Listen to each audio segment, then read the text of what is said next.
Salamat po sa umagang ito, Panginoon.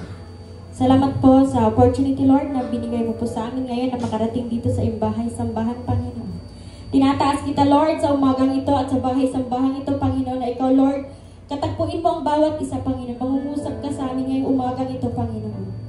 Salamat, Lord, sa pagmamahal mo at biyayang binigay sa amin para makapunta dito ngayon, Panginoon. Salamat, Lord, tinataas kita. In Jesus' name we pray. Amen and amen.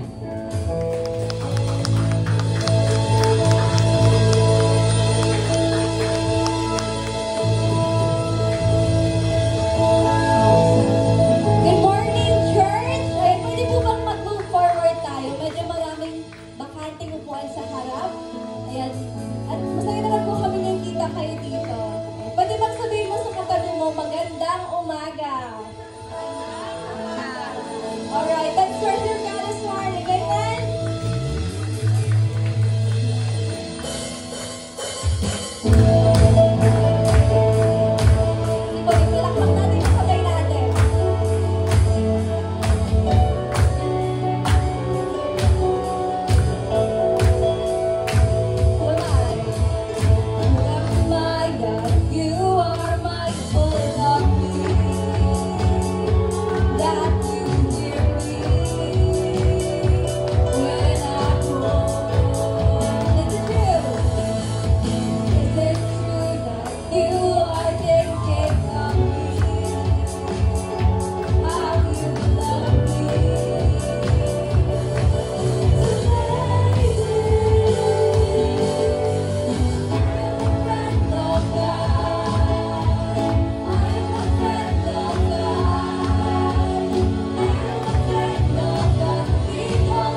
Kamusta po tayong lahat? We had our mid-year fasting this week. And siguro po, most of us wasn't able to attend. But I pray that you were still able to encounter God during this week. Okay po ba yun? Na even now, God continues to chase after us. Alam niyo po, God is always with us. The Holy Spirit is always there. Hinihintay lang tayo ni Lord na tayo magsik sa Kanya kasi hindi niya tayo pinipilit. And ngayon yung kakantayin natin, title niya, Resurrender. And alam niyo po, ang buhay ng isang Kristiyano ay patuloy na surrender sa Panginoon. Paglapit sa Panginoon. And ngayon po, I'm not asking you to resurrender everything, but I'm asking you to sing to God, to come to Him. Alam niyo po, sa simpleng paglapit sa Panginoon, sobrang natutuwa ang Panginoon doon. So, when we worship this morning, I pray that it reaches God. Seek Him this morning. Pwede po ba yun? Huwag niyo pong pansinin yung mga katabi niyo. Focus only on God. Focus on Him alone. We praise you, Jesus.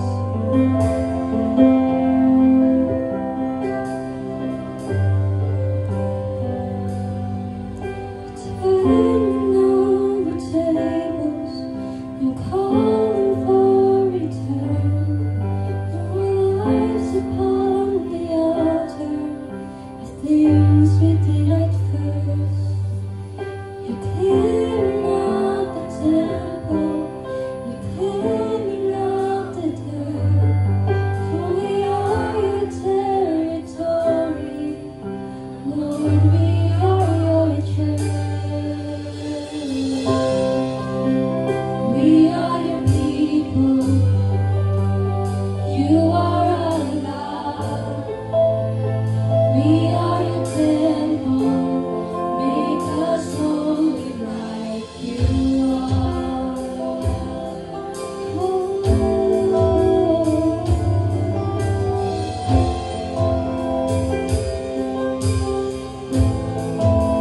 See a holy nation. See a holy nation, a flock to consecrate, a chosen generation, a people called to pray. So help us, God, to please you, where only you can see. Every hope matters in eternity. We are your people, you are our God.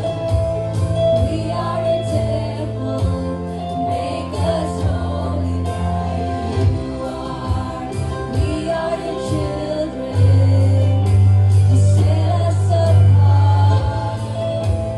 God, for your glory, make us holy like you are. We are your people, you are our God. We are your temple, make us holy like you are. We are your children, you set us apart. God, for your glory, make us holy like you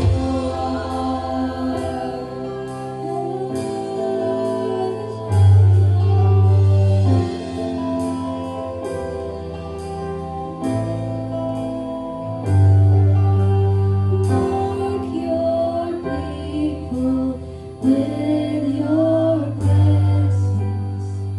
Make us a place where you delight to dwell. May we hear your hands correction. Oh Lord, our shepherd, you do all things well. Your love has turned my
You're calling, we're coming. We're not walking, we're running. God, we need resurrender. So we resurrender. You're calling, we're coming. We're not walking, we're running. God, we need resurrender. So we resurrender. You're calling, we're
tremble in your holy light. That every eye will see Jesus our God, great and mighty to be praised. So let hope rise, darkness tremble.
your name. And I hope, God, that our voices reached you, that we were able to worship you. That is deserving of you, God. And Lord, right now, kung may mga dalahin kami ngayon, Lord, mga panalangin na nahihirapan kami sabihin, Panginoon, Lord, I pray, Lord, that you would just give it all to you, Lord. Lord, help us to open our eyes, God, to see things that breaks your heart, God. Na hindi lang kami mabuhay para sa sarili namin, Panginoon. Pero Lord, we look towards you, God. That we see our purpose in you, Lord. And Lord, for those who are praying for victories, God, for victories to come in their life, God, for healing, God, I pray, Lord, that it will come, Lord. Kung ano mang sakit na meron sila, Panginoon, kung ano mga karamdaman, Panginoon, I pray, Lord, that you would heal them, God, because you are a healer, God, the greatest healer of all, God. So, Lord, I pray that you would cling to you, God. And whatever word you have for us this morning, God, I pray, Lord, na hindi lang siya lumagpas namin, Panginoon, pero, Lord, namnamin namin to, Lord, that we would receive you, Lord, that we would receive you, God. We thank you, Lord, we thank you, Father. Thank you for your goodness and your love. In Jesus' name, amen, amen.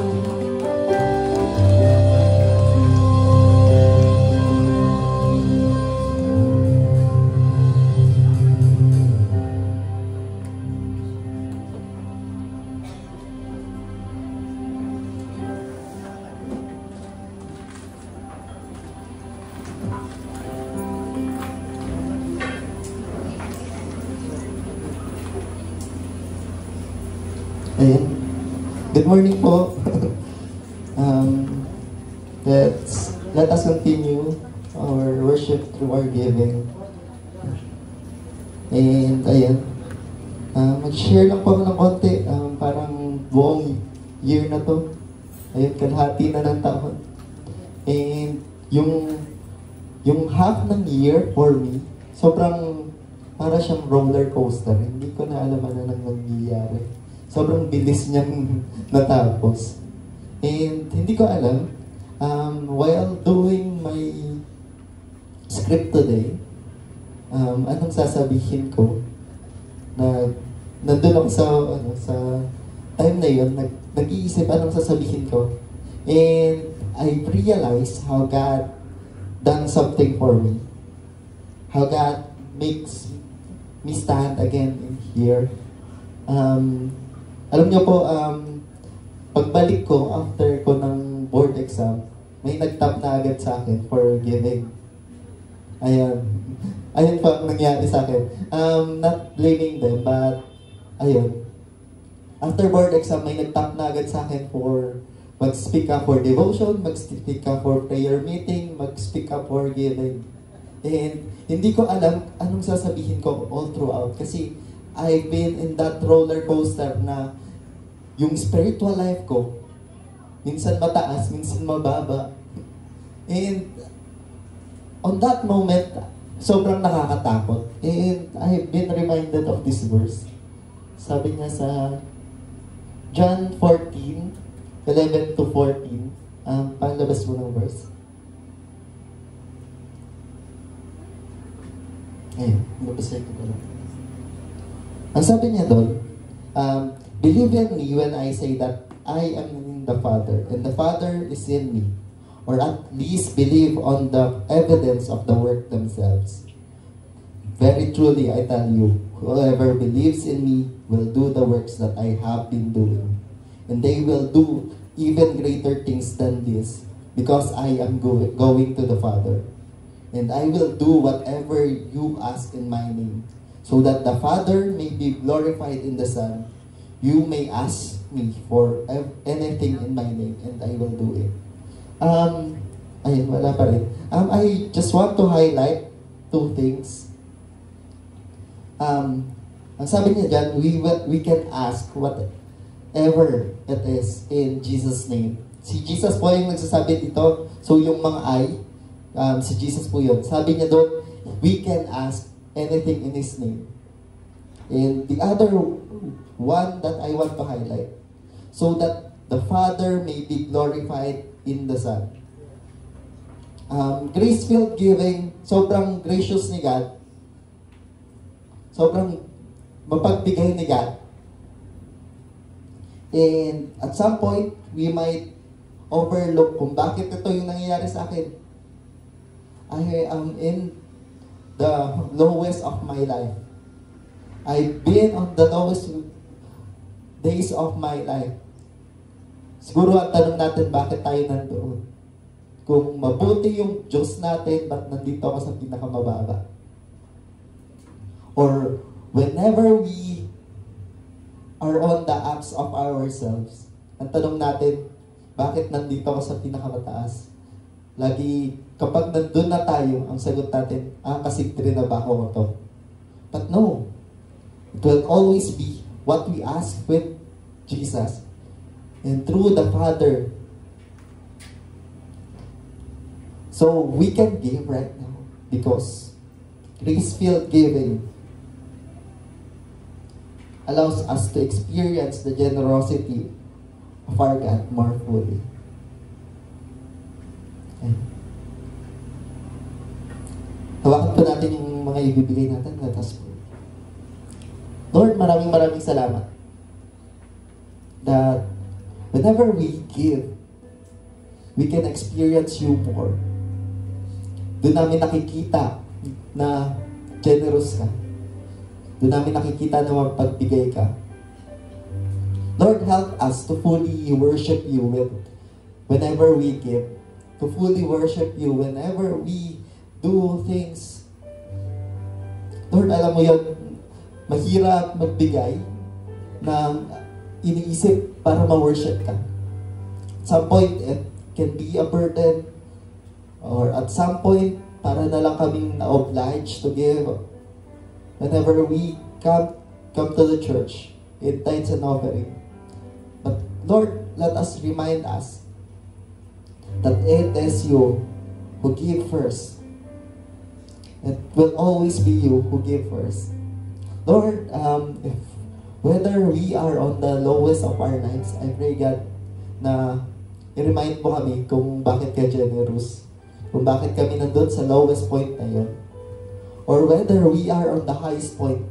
Lord, remind me or remind us of who on the first place brought us there.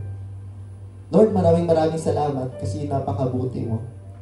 And let us be reminded of that truth always. Maraming salamat. In Jesus' name we pray. Amen. Amen. Pwede na po tayo magbigay.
look on our set list of announcements. So first off is our for kids service. We have an ongoing series entitled The Salt and Light of the Earth, Living a Life Purposefully, Sundays at 9 a.m. And this is open for kids from 4 to 12 years old. And for more information, you can tap Sister Burley. Ayan. So, next naman po is yung ating CET review, free college entrance exam. Yesterday nga po, nag-start na to, July 12, and we'll have another sessions on July 19 and 26 at 9 a.m. to 4 p.m. here at Lighthouse, Bacoor. So if you are a grade 11 or 12 student, or meron kayong kakilalang preparing for college admissions, para sa inyo to. And this will help you gear up your admission exams in your desired college and universities. And if you're interested to join, you are free to register on Google Forms posted on our FB pages. And the college entrance exam review slots are just limited to 40 first 40 students only. And next naman is yung ating Mid-Year Fasting 2025 titled Belong. So, we will break our fast today. So, thank you for waking up early and praying with us this whole week. And then next po is yung ating prayer meeting. We'll also resume this Wednesday, July 16 at 7 p.m. Feel free to join us either on-site or online. And then next naman po, this coming July 27 and August 3, we will be having our volunteer workshop. And for those who want to understand our ministries deeply and sa mga interested mag-volunteer sa church, open po ang registration after ng service. At para pa po sa ibang maraming kaganapan, like, comment, and share na din sa mga posts sa ating social media accounts. We have Lighthouse Worship Center, Lighthouse Youth on Facebook and Instagram, and last but not the least, Lighthouse Center on YouTube, and we are streaming live ang ating mga services. And may we invite to stand po yung ating mga first-timers.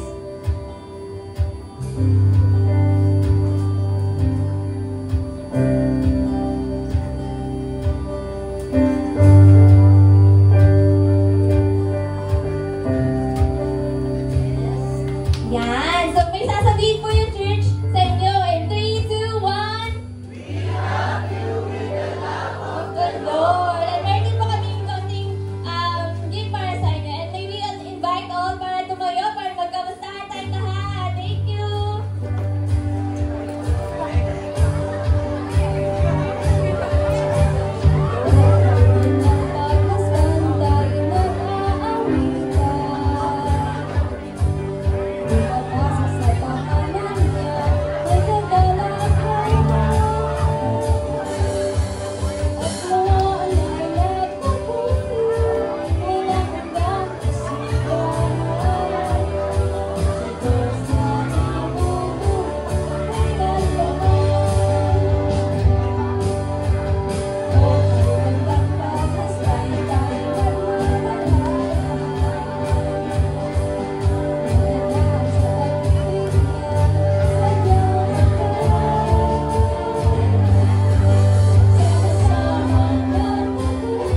Magandang umaga po. Pwede bang palakpakan po ulit natin sa Lord?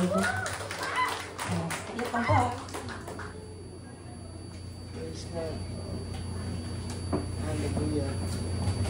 Amen. Thank you po sa music team. Sino pong na-bless sa worship kanina? Sobrang nakaka-bless po. Naramdaman ko yung presence ng Lord. I believe that God is here this morning. So, kailangan po, habang nakikinig tayo, talagang pilitin natin magising. So, ayun po, magandang umaga po ulit sa ating lahat. I hope that everyone is seated well. Ako nga po pala si Daryl, or Doris, isa po sa mga volunteers ng church, sa mga hindi po nakakakilala. Madalas niyo po ako nakikitang nagsisong lead dito, nagsisong lead ng worship paglinggo, pero ngayong umaga po, ako po ay naatasan na magbahagi ng salita ng Diyos. And ayun po, alam niyo po, naniniwala ako na wala pong aksidente. Na walang aksidente sa buhay natin. Yung mga bagay po na nangyayari sa buhay natin ay bunga ng mga desisyon natin. At kasabay na yung plano ni Lord. Kaya ngayong umaga naniniwala ko na hindi aksidente na nandito ka. Dahil una, nagdesisyon kang pumunta dito. At dinala ka ng Panginoon dahil may mensahe ang Diyos para sa'yo ngayong umaga. Kaya sabi mo po sa katabi mo, para sa'yo ang mensahe ngayong umaga. Ayan, at kung inaantok ka, natatam kang mag-cellphone, natatam kang makipag-usap sa katabi mo, labanan mo yan dahil distraction yan ng kaaway. Distraction ng kaaway para hindi ka makarinig ng mensahe ngayong umaga. Alam niyo po ba, pag-ising ko kanina umaga, sobrang sakit ang tiyan ko. Sobrang sakit, unusual. Sabi ko, iba talaga, the enemy is working. The enemy is working, ang sakit ng tiyan ko. Pero thank you Lord, may nagbigay na ng gamot sa akin. Pero ayun po, makinig po tayong lahat ngayong umaga. So now, if you have Bibles with you po, let's open it in Philippians 2, verse 1 to 11. So, ayun po, babasahin ko po in Tagalog. Sabi dito, kaya nga, sapagkat mayroong kasiglahan ang buhay kay Kristo, mayroong kaaliwan ng pag-ibig, mayroong pakikiisa ng Espiritu Santo, at mayroong kagandahang loob at malasakit para sa isa't isa. Lubusin ninyo ang aking kagalakan. Magkaroon kayo ng iisang kaisipan. Mabuklod kayo sa iisang pag-ibig at magkaisa kayo sa puso at diwa. Huwag kayong gumawa ng anuman dahil sa paghahangad niyong maging tanyag. Sa halip, bilang tanda ng pagpapakumbaba, iturin niyong higit ng iba kaysa sa inyong mga sarili. Pagmalasakitan ninyo ang kapakanan ng iba at hindi lamang ang inyong sarili. Naway magkaroon kayo ng kaisipan tulad ng kay Kristo Jesus. Kahit siya'y likas at tunay na Diyos, hindi niya ipinagpilitang manatiling kapantay ng Diyos. Sa halip, kusa niyang hinubad ang pagiging kapantay ng Diyos at naging katulad ng isang alipin. Ipinanganak siyang tulad ng mga karaniwang tao.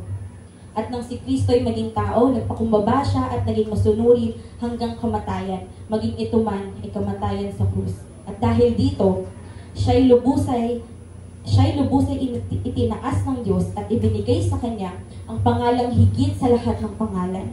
Sa gayon, sa pangalan ni Jesus ay luluhod at magpupuri ang lahat ng nasa langit, nasa lupa at nasa ilalim ng lupa. At para sa ikaluluhalahati ng Diyos Ama, ang lahat ay magpapahayag na si Kristo ang Panginoon. Tayo pong lahat ay yumuko at tayo ay manalangin. Panginoon, maraming salamat sa bagong umaga na binigay mo sa amin.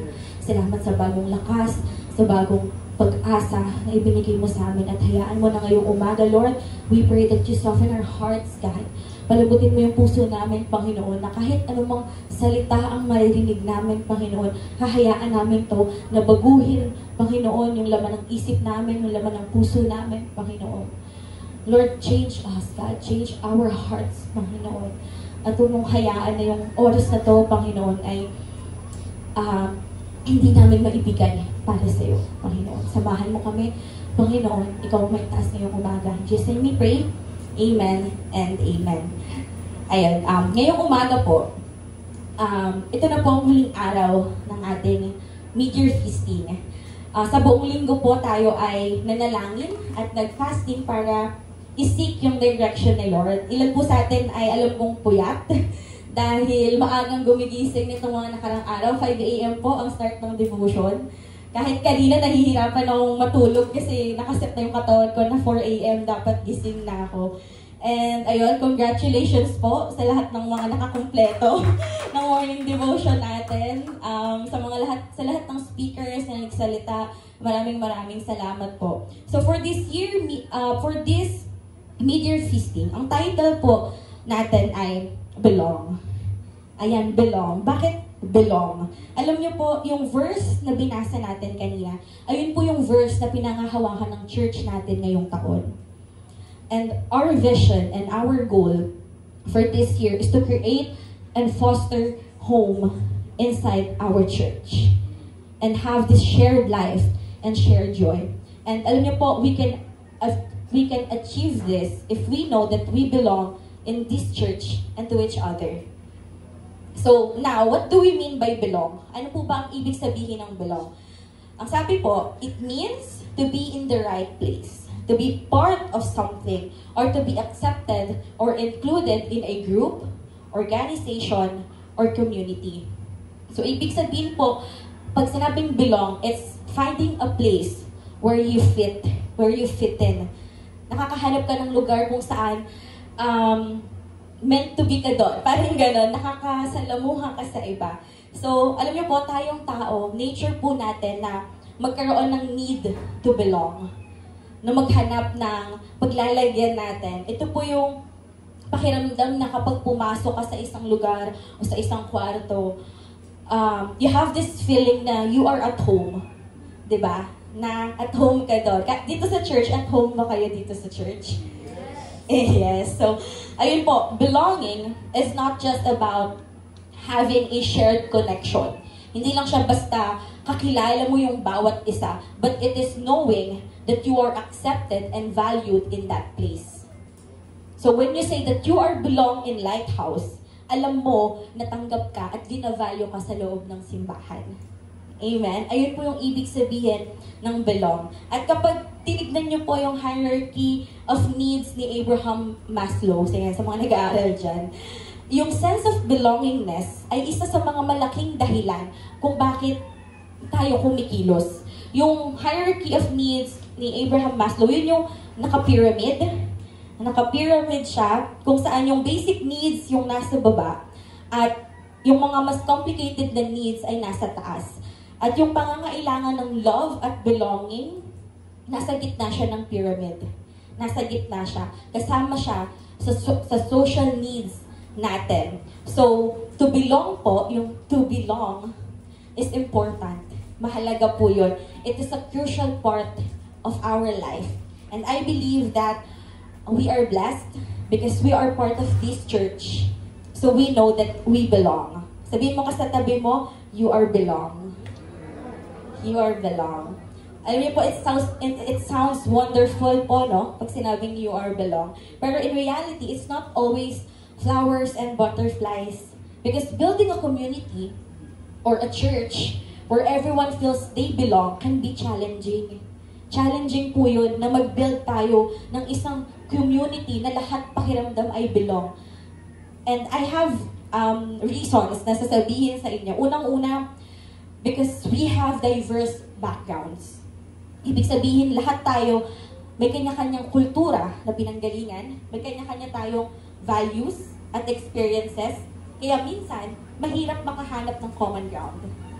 Tama po? Minsan mahirap makahanap ng common ground dahil sa diverse backgrounds natin. Iba-iba tayo ng pinanggalingan. Pangalawa, exclusion. Minsan, may mga group na nagiging exclusive. Kapag ganito nakalaki, may mga grupo, di natin sinasadya, pero may nabubuong exclusive na groups. Kaya yung iba, hindi nararamdaman na parte sila ng grupo. Pangatlo po, ito, miscommunication. Miscommunication. Kung walang open na usapan, pwedeng magkaroon ng misunderstandings at ma-feel na disconnected ka sa iba. Sunod po, lack of trust. Ayan. Kakulangan sa pagtitiwala. Alam niyo po yung tiwala, kailangan ng time para ma-build. Kailangan ng time para ma-build yung trust. Kung wala po ito, wala yung trust, hesitant yung ibang tao na mag-engage sa ibang tao. Tama po? Di ba kapag kakakilala mo siya, hindi ka naman nag-open agad or nagkikwento sa kanya, di ba? Kasi binibuild pa yung trust. Sunod po is the fear of judgment. Baka may takot na ma-judge sila or ma-reject sila, kaya hindi nila fully na-express yung sarili nila. And lastly, resistance to change. May mga tao na ayaw mag-adjust sa mga bagong norms, kaya nahihirapan mag-evolve yung group. And, ayun, alam niyo po ang sabi ni Eugene Peterson. Ayan, sige po, next slide. Sabi dito, there's nobody who doesn't have problems with the church. Amen. Sino dito nagka-problema na sa church? Yeah. Ayan, sabi dito, there's nobody who doesn't have problems with the church. You know why?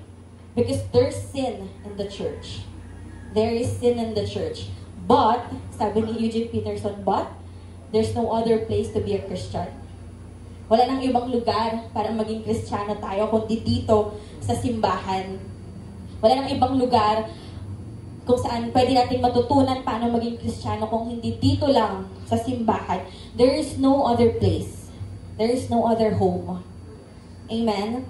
So now po, ngayong umaga, our question is this. How can we build a church where everyone belongs? How can we build a church where everyone belongs?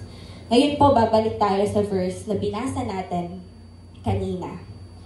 Si Paul po ang nagsulat nito. Sige, basahin po natin yung first 5 verse. Sabi dito, kaya nga, sapagkat mayroong kasiglahan ng buhay kay Kristo, mayroong kaaliwan ng pag-ibig, mayroong pakikiisa ng Espiritu Santo, at mayroong kagandahang loob at malasakit para sa isa't isa. Lubusin ninyo ang aking kagalakan. Magkaroon kayo ng iisang kaisipan, mabuklod kayo sa iisang pag-ibig, at magkaisa kayo sa puso't diwa. Sige po, hanggang doon po muna tayo.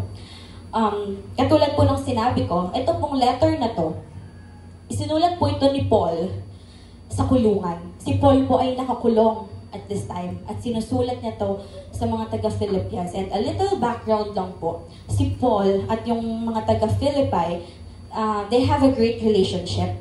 Meron silang great relationship. So, nang narinig nila ng mga taga-Philippi na nakakulong si Paul, nagpadala sila ng isang malaking handog para kay Paul para makatulong sa sitwasyon ni Paul. Ayan. So, kasama nun, pinadala nila si Epaphroditus. Ayan, may messenger sila si Epaphroditus. Isa siyang tapat na Kristiyano mula sa Philippi. So, nung makarating na si Epaphroditus kay Paul, syempre may update. Diba? Ano nang ganap doon sa lugar na yon? So, si Epaphroditus, meron siyang dalang balita. Ang sabi niya, kahit sa gitna ng pagsubok, yung mga Philippi ay nananatili silang tapat sa kanilang pananampalataya kay Jesus. Maganda po. At sabi niya rin, patuloy silang lumalago at lumalalim sa pagiging Kristiyano. Amazing. Pero, kasunod nun, may bad news. May bad news din siyang kasamang balita. Ang sabi niya, kahit na matured na sila sa kanilang faith at generosity, may isang bagay, may isang bahagi ng kanilang kultura ang hindi pa rin nila na-resolve. Yun yung kanilang pride. Yung pride nila. May ilan pa rin sa kanila na naghahangad ng mataas na status at prestige. Imbis na magsilbi at magpatibay ng mga tao sa paligid nila, yung pride na to, yun yung nagiging sanhi ng pagkakawatak-watak at nagpapahina ng simbahan nila. So in this moment, ang problem nila ay may pride yung mga tao. Mataas yung pride ng mga tao. At yun yung nagkukos ng division sa church nila. Yun yung nagpapahina ng simbahan nila. Can you imagine? The issue of problems and conflicts inside the church ay matagal na din palang problema. Kung nagiging problema natin to, hindi tayo nag-iisa. Dahil naging problema din pala to ng mga taga-Philippi. So si Paul po, wrote a letter kasi nga po may discord at may division sa mga Philippians. At kung titignan po natin yung binasa natin kanina, it is verse 1 to 11. Pwede po natin siyang hatiin sa dalawang bahagi, yung verses na binasa natin. So, ayun po, sundan nyo lang po ako. So, si Paul begins in verse 1. Ang sabi niya doon, if there is any encouragement that you have in being a Christian, or if you've been comforted by God's love, or if you have the Holy Spirit living in you, or if there's any tenderness or any compassion within you, he says, have the same mindset in you that was in Jesus Christ. Ang sabi niya doon, naway magkaroon kayo ng kaisipan na tulad ng kay Jesucristo. Ano yung mindset na yun? Una, ang sabi niya, huwag kayong gumawa ng kahit anong bagay na may selfish motives or vain conceit. Pangalawa, ang sabi niya, ituring nyo ang ibang tao na mas mahalaga o mas importante kaysa sa sarili nyo. At panghuli, ang sabi ni Paul, huwag lang kayong mag-focus sa mga interest nyo at mga bagay na interesado kayo, kundi tignan nyo rin ang interest ng iba. Ngayon, yung mga binanggit natin, yun yung mga basic principle. Yun yung mga basic principle na gusto ni Paul na gawin natin. At yun yung gusto niya na mga basic principle na kailangan natin i-apply sa buhay natin in our everyday lives. At nag-shift si Paul nang sinabi niya in verse 5. Parang ang sinasabi ni Paul, bibigyan ko kayo ng picture kung paano niya siya gagawin. But it's in the illustration in the life of Jesus. So, kapag tinignan natin yung buhay ni Jesus, it pictures a total selflessness at humility. So, si Paul, nag-start siya in verse 5, sabi niya doon, in your relationship with one another, have the same mindset as Jesus Christ. Na nagpapakita na whatever it is na ibibigay niya sa atin, na ibibigay sa atin ni Lord, na ituturo sa atin ni Lord, kailangan natin itong i-apply sa lahat ng relationships natin. Whether that may be with our spouses or children, co-workers, family members, church members, kahit kanino pa na may relasyon kayo. The encouragement of Paul for us is to have the same mindset as Jesus Christ. At ano ba yung mindset na to? So, magsisimula po ako. The first mindset na sinasabi ni Paul na kailangan natin i-adapt is first, sacrifice. Sige pa, next slide. Sacrifice. Kung papansinin po natin, sinabi niya na hindi inisip ni Jesus yung posisyon niya sa langit at yung equality niya kay God. Ayun, at yung equality niya with God ay isang bagay na kailangan niyang hawakan ng mahigpit. Kundi si Jesus ang ginawa niya, in-empty niya yung sarili niya. Tama ba? Binaba ni Lord yung sarili niya, nagsakripisyo siya. And makikita natin to in verse 6 to 7. Ang sabi dito, kahit siya'y likas at tunay na Diyos, hindi niya ipinagpilitang manatiling kapantay ng Diyos. Sa halip, kusa niyang hinubad ang pagiging kapantay ng Diyos at naging katulad ng isang alipin. Sabi doon, ipinanganak siyang tulad ng karaniwang tao. Kaya kapag tinitignan natin si Jesus, kung isipin natin yung life ni Jesus, perfect setup siya ng langit. You know, walang pain, walang sorrow, kasi just siya walang difficulties dapat. Yung mga anghel sa langit, sinasamba siya. Pero si Jesus, pinili niya voluntarily na i-give up yung mga bagay na yun para bumaba dito sa mundo, para bumaba dito sa earth. Hindi para maging hari, kundi maging isang karpentero. Ang naging trabaho ni Jesus dito sa mundo ay carpenter. Can you imagine that? Yung Diyos mo, karpentero. Ganon kababa ang ginawa ni Lord. And kung tatanungin po natin yung sarili natin, tayo po ba? Tayo po ba? Handa ba tayong isakripisyo yung mga bagay na mahalaga sa atin? Tulad ng oras o pera para sa mga tao sa paligid natin? Para sa mga nakakasama natin? Kaya po ba natin gawin din yun? And the second mindset na sinasabi ni Paul na kailangan natin i-adapt kung gusto natin maging katulad ni Lord, ay hindi lang pagiging sacrificial, kundi yung willingness na maging servant. willingness to be a servant. Ang sabi doon sa verse, He made Himself nothing by taking the very nature of servant. Being made in human likeness. Ang sabi doon, kusa niyang hinubad ang pagiging kapantay ng Diyos at naging katulad ng isang alipin.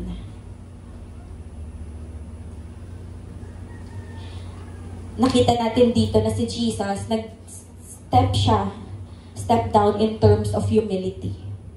In terms of humility, in the sense na hindi lang siya basta bumaba dito sa langit para maging hari, pero bumaba siya para maglingkod. Bumaba ang Diyos natin para maglingkod. Naglilingkod siya sa mga tao, naghuhugas siya ng paa ng mga tao, nagpapakain siya ng mga tao, binubuhay niya yung mga patay, nagtuturo siya, nagpapagaling at gumagawa ng mga miracles. Hindi siya namimili kung sino yung tutulungan niya. Hindi siya namimili. Babae, lalaki, bata, mayaman, mahirap, makasalanan, or religious leader, lahat nilapitan ni Jesus. Lahat nilapitan niya. Kaya, siguro ang tanong na dapat pag-isipan natin, mas gusto ko bang pinaglilingkuran ako? O ako mismo ang dapat na naglilingkod sa iba? Mas gusto mo ba na ikaw yung pinaglilingkuran? O mas gusto mong ikaw yung naglilingkod para sa iba? Willing ba akong tumulong kahit hindi ako napapansin? Willing ba tayong maglingkod kahit wala tayong nakukuha pabalik? Kaya po ba natin maglingkod kahit mahirap o hindi komportable? Kasi kung gusto po nating sundan si Jesus, kailangan nating piliin ang daan ng paglilingkod. Hindi para sumikat, kundi para magmahal ng totoo. Hindi para magmahal ng totoo. And the third mindset is, sinasabi ni Paul na kailangan nating i-adapt kung gusto nating maging katulad ni Jesus ay submission. The third is submission.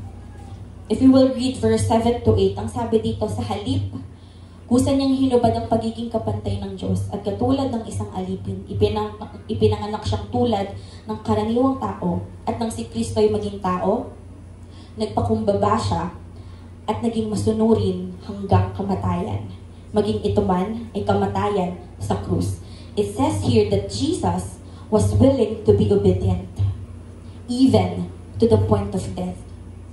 Willing mag-submit si Jesus sa will ng Diyos Ama, even to the point of death. Kahit na mamatay siya. Kahit mamatay siya. So makikita din natin dito yung isa pang step na ginawa ni Jesus in humility. And we have to remember na si Jesus ay kapantay lamang ng Diyos Ama. Kapantay lamang siya ng Diyos Ama. Pero sa misyon na ginawa niya sa mundo, siya ay handang isuko at mag-submit sa will ng Ama. Handang mag-submit si Jesus. And tayo po ba? Handa po ba tayong magpakumbaba? Handa po ba tayong magpakumbaba kahit sa mga sitwasyon na feeling natin tayo yung tama? Marunong po ba tayong makinig sa ibang tao kahit hindi tayo sang-ayon sa kanila? Kasi minsan po ang tunay na humility ay hindi lang yung tahimik ka. Hindi yung wala kang sasabihin. Kundi yung kaya mong magpasakop. Yung kaya mong mag-adjust. Yung kaya mong magpakumbaba. Kahit may chance kang ipaglaban yung sarili mo. Pero handa kang magpasakop. Kaya mong mag-submit. Si Jesus ang ultimate example ng submission. Not out of weakness, but out of love and trust. Hindi dahil mahina ang Diyos natin, pero dahil yun ay nagmamahal ang Diyos natin. Dahil mahal tayo ng Panginoon. So the challenge is this. Pipiliin po ba natin yung humility katulad ni Jesus? Will I trust God enough to let go of control and let Him lead? Kasi alam niyo po yung true submission. True submission isn't about losing. It's about trusting the one who knows better. And that is Jesus. That is God. And lastly po, in the fourth mindset that I want to share, siguro yung sa inyo dito, hindi nyo ito magugustuhan, but this is the idea of suffering. Lastly is suffering. Gusto ko pong mapansin nyo sa previous verse, sinabi na si Jesus ay obedient hanggang kamatayan. Di ba po? Ayun yung sabi doon. Obedient siya hanggang kamatayan. At ngayon, ang sabi, kahit kamatayan pa sa krus. Yun yung sinasabi ng verse, kahit kamatayan pa sa krus. Kaya ang ibig sabihin dito, willing si Jesus na mag-suffer at dumaan sa mga paghihirap at tribulations para ma-inherit natin yung eternal life. Hello. Willing mag-suffer si Jesus para sa atin. Para sa atin. Alam niyo po, isa sa mga bagay na nakaka-frustrate sa ating mga Kristiyano, yung maling paniniwala na yung Christian life ay madali. Na madaling maging Christian. Na dapat pag Kristiyano ka, may perfect health ka, may perfect wealth, lahat ay maayos sa buhay natin. Pero kapag tinignan naman natin yung buhay ni Jesus, lahat yun kabaliktaran. Tama po, lahat yun kabaliktaran. Kapag nakita natin yung life ni Jesus, nakikita natin doon na si Jesus nasaktan siya. Nahirapan si Lord. Dumaan si Lord sa pagsubok. Hindi madali yung pinagdaanan ni Jesus. Pero pinili niyang mag-suffer. Hindi dahil wala siyang choice, kundi dahil mahal niya tayo. Mahal tayo ni Lord. Pinili niyang tiisin lahat ng sakit at hirap para maligtas tayo. For us to have this eternal life. At ito po yung challenge sa atin. Kung gusto natin maging katulad ni Jesus, handa ba tayong magtiis para sa iba? Handa ba tayong isang tabi yung sarili nating comfort, yung sarili nating kagustuhan, yung pride natin para sa kapakanan ng ibang tao? Handa po ba tayong gawin yun? Halimbawa na lang po sa mga relasyon natin, sa pamilya natin, sa kaibigan, or dito po sa loob ng simbahan. Dito po may misunderstandings, may disagreements, minsan may masasakit na salita. Pero kung gusto talaga nating sumunod kay Jesus, kailangan nating matutong magpatawad kahit masakit. Magmahal kahit hindi suklian.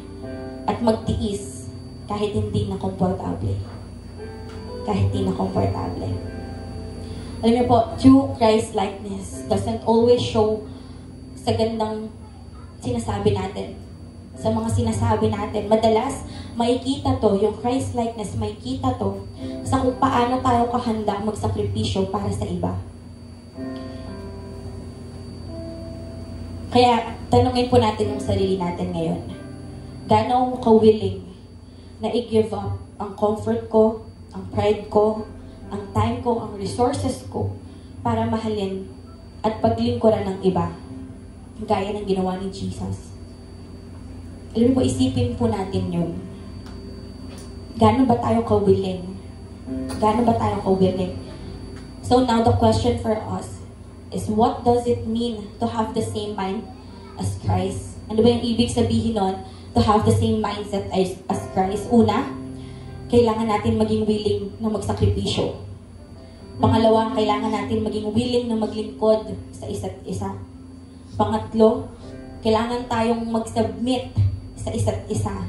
At huli, kailangan meron tayong willingness na mag-suffer para sa iba. Alam niyo po, Paul's encouragement to us is to be of the same mind as Jesus. Having the same love, having the same spirit, having the same mind as Jesus.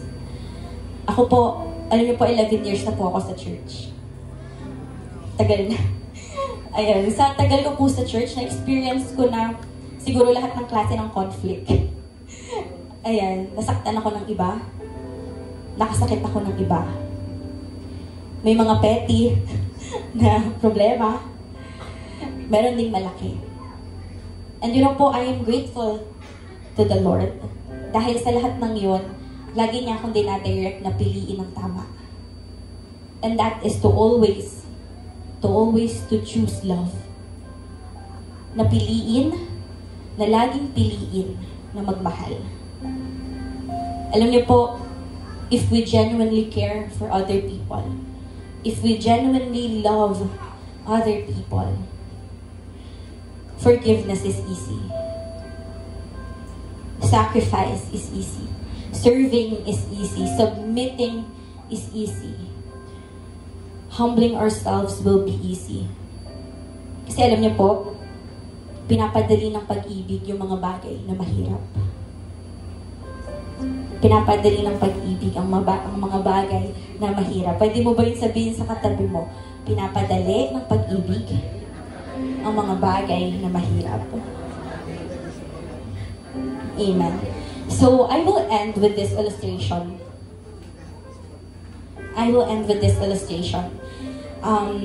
Let's read John 13, verse 1 to 5. I will read it in Tagalog ulit. Sabi dito, Bisperas na noon ng Pasko is the Passover. Alam ni Jesus na dumating na ang panahon ng kanyang pag-alis sa daigdig. Sa daigdig na ito upang bumalik sa Ama. Mahal niya ang kanyang mga tagasunod na nasa daigdig at sila'y iniibig niya hanggang sa wakas. Sa panahon ng hapunan, inilagay na ng Diablo sa isip ni Judas na anak ni Simon Iscariot na ipagkanulo niya si Jesus sa mga Hudyo. Nalalaman ni Jesus na ibinigay na ng Ama sa kanya ang buong kapangyarihan. Alam din niyang siya'y mula sa Diyos at babalik sa Diyos. Kaya't siya'y tumayo mula sa hapag. Nag-alis ng panlabas na balabal at nagbigkis ng tuwalya sa baywang. Pagkatapos, naglagay siya ng tubig at palanggana at sinimulang hugasan ng paa ng mga alagad at pinunasan ng tuwalyang nakabigkis sa kanyang baywang. Yung binasa po natin, ito po yung Last Supper ni Jesus. At nung Last Supper, ang ginawa ni Jesus, hinugasan niya yung paa ng mga disipulo niya. Jesus washed the disciples' feet. And alam niyo po, when Jesus washed the disciples' feet, He set an example of how we should treat one another. Nung hinugasan ni Jesus yung paa ng mga disipulo, nag-set si Jesus ng example kung paano ba dapat natin tratuhin yung bawat isa. Even those people with whom na hindi natin kasundo. You know why? Kasi dito, Jesus washed Peter's feet. Loyal friend ni Jesus. Pero Jesus knows na after niyang hugasan yung paa ni Peter, ide-deny siya ni Peter 3 times publicly. Ide-deny siya. At ang isa pa, Jesus washed Judas Iscariot's feet. Hinugasan niya yung paa ni Judas. Si Judas, na nag-betray sa kanya for what? For 30 silver coins. Hinugasan pa rin ni Jesus yung paa niya. Alam niyo po, nung unang panahon, yung paghuhugas ng paa, ginagawa nila yun. Kasi po, pag nag-travel sila, nakapaa lang sila or nakasandal. So, madumi yung paa nila. So, pag dumating sila sa bahay na pupuntahan nila, laging may nakahandang batya para hugasan yung paa nila. At yung mga tagahugas po ng paa ay mga alipin, katulong. Sila po yung mga mabababa, ang antas sa lipunan. Pero si Jesus, isa siyang Diyos. Si Jesus ay isang Diyos.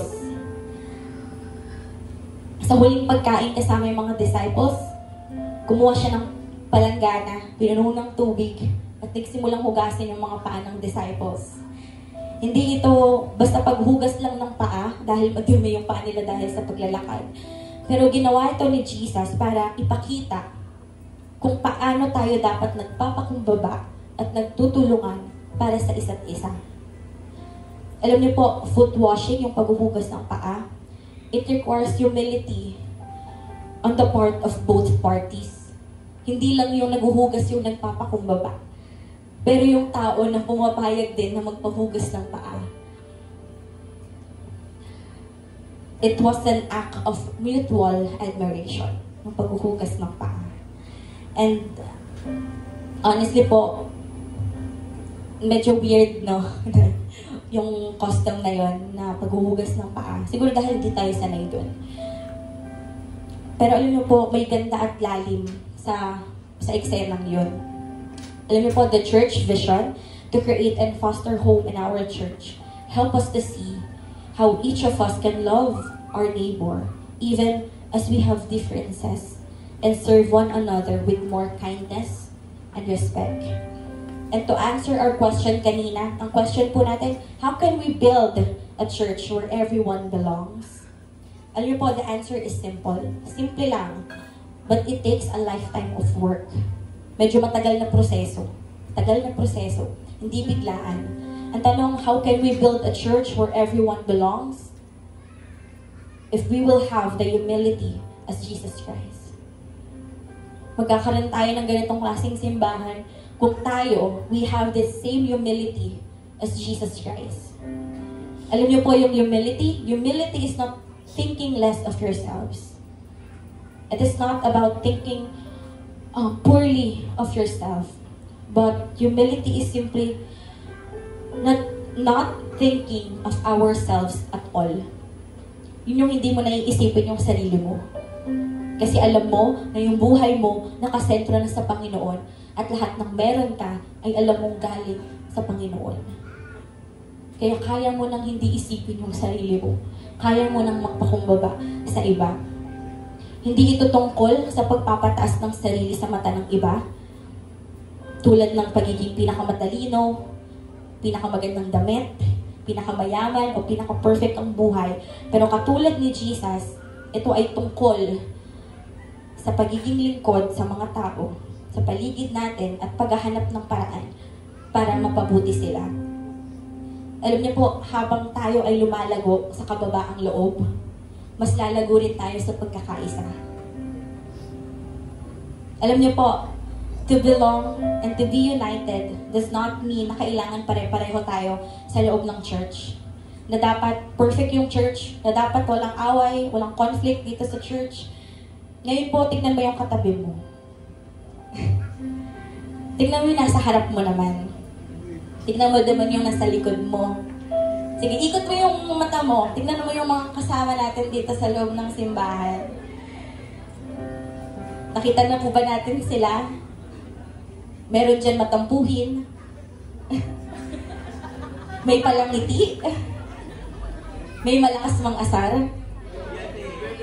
May tahimik. Meron ding maingay. May madaldal. May masungit. May magagalitin. May masayahin. Meron ding iyakin. Tama po. At paano po tayo nagiging united? Nagiging united tayo, hindi dahil pare-pareho tayo. Pero dahil naiintindihan natin yung pagkakaiba ng bawat isa. Naiintindihan natin yung pagkukulang ng isa't isa. Naiintindihan natin yung pagkakamali ng isa't isa. At naiintindihan natin yung mga bagay na hindi maganda sa isa't isa. Ayun po yung nagpapa-unite sa atin. We are being united by understanding our differences. Amen po ba? Palakpakan po natin si Lord. And this morning po, we will show humility to each other. We'll put this into action. Pwede po ba akong makahingi ng isa? Ito na pala. Meron na po bang lahat? Meron na po lahat. Huwag niyo po itong papupunas sa luha niyo. Hindi po ito para sa luha. So, we can't wash each other's feet dahil hindi ko kayo kayang bigyan ng tig-isang batya. Pero today, we will wipe each other's feet. This will symbolize our love and humility for each other. Setting aside our pride, and selfishness. Ngayong umaga, ibababa natin yung sarili natin. Ganito po yung gagawin natin. Sige, si Mother na lang. Ay, baka na lang. So, ngayong umaga po, ang gusto kong gawin natin, tatayo tayong lahat. At lalapit tayo sa bawat isa. At sasabihin natin na mamahalin kita at paglilingkuran kahit tayo ay magkaiba.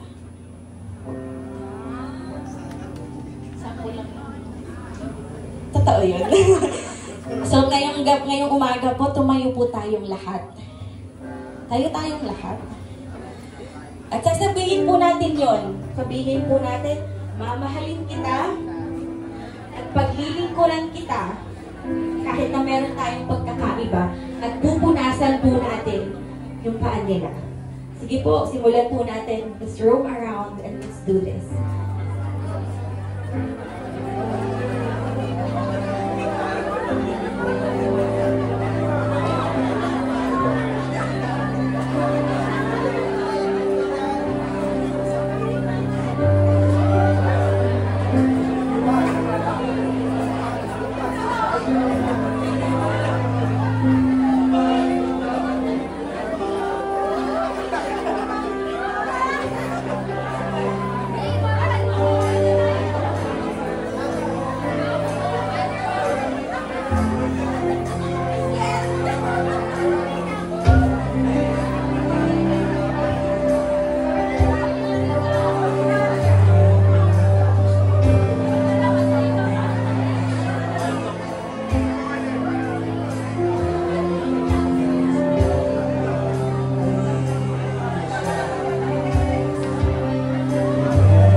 Ngayon po, we are on our last prayer concert. Sino pong na-bless sa word? And today po, we will pray as one church. And we will pray for a spirit of belongingness that we will feel not just the love of God in ourselves, but we will share it to the other people as well. Sige po, right now, let's pray on our own. Mag-pray tayo for a spirit of belongingness that we can be able to share it as well to the other people. Sige po, let's pray.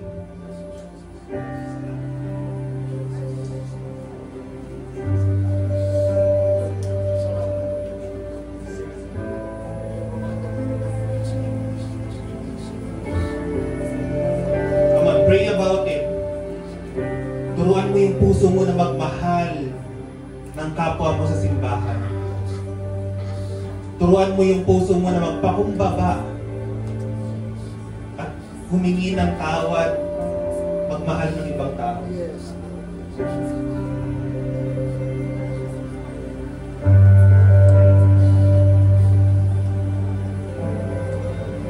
And Lord, right now we are praying as one church. Salamat God dahil sa ginawa mo ngayong umaga, Panginoon, because we know God, Lord, na ito yung simbahan na kinaluluguran mo, Panginoon. Ito yung simbahan, Panginoon, na please, Panginoon, sa mata mo, Panginoon. Lord, that when you see your church, Panginoon, Lord, overflowing, God, your love, God, Lord, to each other, Panginoon. Lord, maraming salamat, Panginoon. And right now, God, Lord, nagpapakumbaba kami, Panginoon. Lord, kung paano ka nagpakumbaba at naglingkod, God, sa maraming tao, Panginoon. Lord, salamat kasi hindi mo lang kami binigyan ng karapatan para tumawag sa iyo, Panginoon, ng Abba Father, pero binigyan mo rin kami ng pagkakataon para maglingkod at magmahal ng ibang tao, Panginoon. Lord, so right now, Panginoon, hayaan mo na matuto ang bawat isa, na matuto kami, Panginoon, na tignan ang bawat isa, Panginoon, kung paano mo sila nakikita, Panginoon. Na matuto kaming magmahal, Panginoon, kung paano mo kami minahal, Panginoon. And Lord, maraming salamat, O God. Lord, give us a servant heart, Panginoon. Give us a humble heart, Panginoon. Lord, to extend your grace, God, Lord, to the other people, your love, Panginoon. At matutong magpatawad, Panginoon, matutong yumakap, Panginoon. Dahil alam namin, Panginoon, na ito ang simbahan na kinaluluguran mo, Panginoon. Ang sabi mo nga sa salita mo, Panginoon, Lord, that this is how you love us, Panginoon, that when you lay down your life, God, to your friends. And Lord, today, God, Lord, we are laying down our lives, Panginoon, to each other by loving them, Panginoon. Lord, wag mo hayaan, Panginoon, na matapos ito sa service na ito, God. But Lord, let it be stretched, Panginoon, even to our family, God, to our friends, even sa pag-uwi namin, Panginoon, matuto kaming paglingkuran namin ang bawat isa, Panginoon. Lord, we thank you, God, Lord, for what you have done today, Panginoon. Lord, we are honoring you. We are giving you back the glory. And let it transform our hearts and our lives, Panginoon, in the mighty name of Jesus. Lahat po magsabi ng Amen.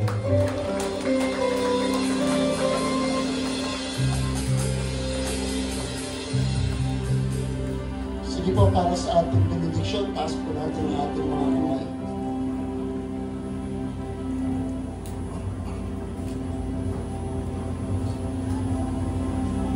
Ang Diyos na nagbibigay sa atin ng pag-asa, ang magkaloob nawa sa inyo ng kagalakan at kapayapaan sa pananalig, upang sumagana kayo sa pag-asa sa magitan ng kapangyarihan ng Espiritu Santo.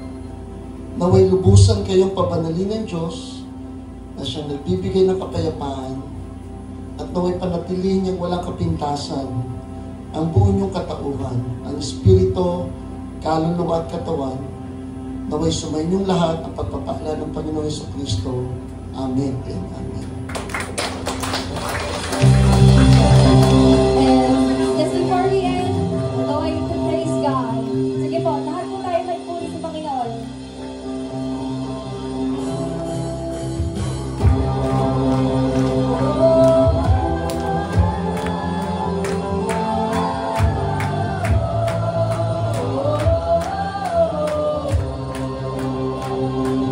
Singing.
pagkabasa.